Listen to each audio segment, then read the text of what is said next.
Ms. Ling.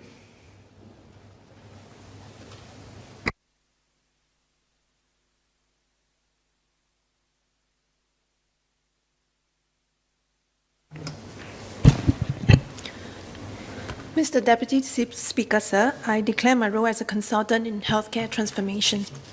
I would like to begin my speech by sharing three numbers: 176,000, 16,000, and 11. What makes these numbers worth mentioning is that they are the numbers reported by Lazada from the 11/11 sale in 2020 for Singapore alone. Specifically, in the first 11 minutes of the online sale, 16,000 items were sold every minute, amounting to about 176,000 items purchased by Singaporeans in the first few opening minutes of the sale.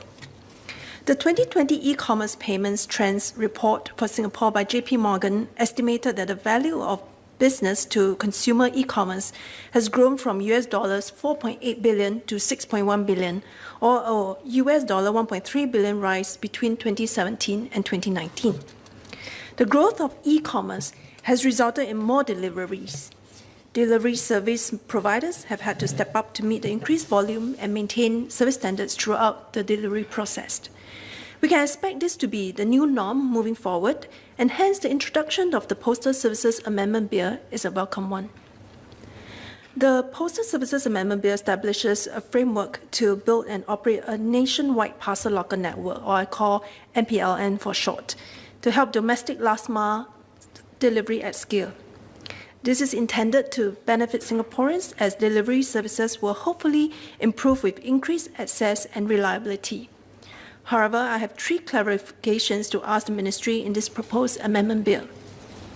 Like the Honourable Member, Ms. Joan Pereira, firstly, I would like to ask, will the parcel lockers have senior and disability-friendly features and access, so that our seniors and persons with disabilities can also benefit from convenience like everyone else? I would like to suggest adoption of assistive technologies as a requirement in the MPLN, so that persons with disabilities and seniors can easily access the parcels lockers safely and confidently. Some specific accessibility consideration can include placement of touch screens that are convenient for the wheelchair-bound, pre-selection and designation of certain lockers for the wheelchair-bound so that they need not worry about not being able to reach the locker for their packages, and to include speech and tactile interfaces for the hearing and visually impaired. Another usage is for our aging population. With more seniors aging in place, self-management and home-based care for the management of chronic diseases will become increasingly common, and the last-mile delivery of medication will be useful. Sing Health, together with the Integrated Health Information System, or IHIS for short, have developed their prescription in locker box or pill box stations to allow patients to collect their medication refills anytime without having to queue at the polyclinic pharmacies. While this is a good solution, pill box currently is only available at 5 polyclinics under Sing Health.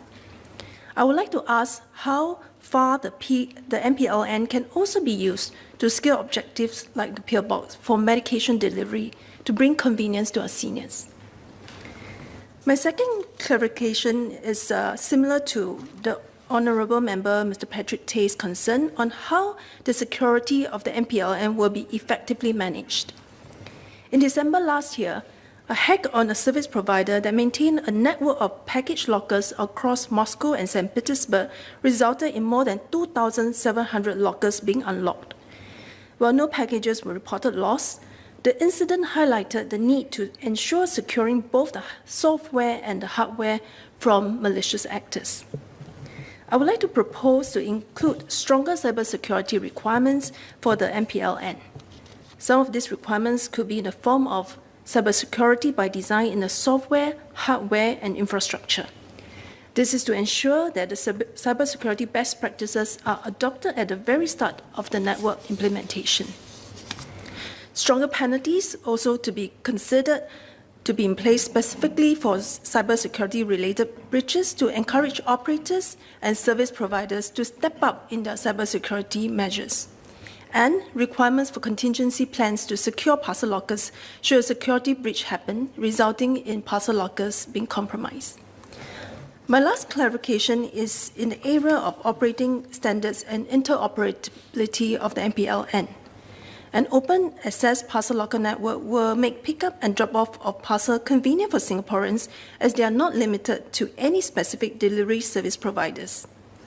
I would assume that this will require common operating standards, compatible technology platforms or systems, which delivery service providers will need to adopt to fully take advantage of the MPLN. I note that IMDA's wholly owned subsidiary, PIC Network, will ensure that the delivery service providers have fair and open access to the network. Nonetheless, we'll need to be mindful that such an arrangement will not stifle innovation, or worse, create an unintended monopoly by the network operator, which may increase the cost of operations for the delivery service providers, especially if they are SME internet merchants. I'd like to urge IMDA to continually innovate and keep the MPLN open so that it can evolve together with the ever-changing demands of the customers.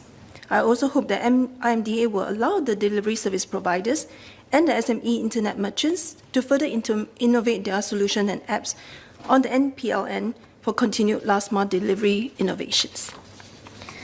The strong adoption of e-commerce by Singaporeans before and during the pandemic has highlighted the need to address inefficiency, ensure reliability and scalability in the last-mile deliveries. With the continued growth of e-commerce, evolving consumer expectations, the Postal Service Amendment Bill is a welcome one. Nonetheless, as we put in place the infrastructure for tomorrow, we must not forget the needs of the seniors and persons with disabilities of today. As we build solutions for the future, we cannot afford to ignore the security risk present today. More importantly, the amendment bill must prepare Singapore's logistic network to meet the demands and complexities of the fast-growing e-commerce landscape. I hope that these efforts and my suggestions can help solidify Singapore as a mature and attractive e-commerce market in Asia. On that note, Mr. Deputy Speaker, I support the bill.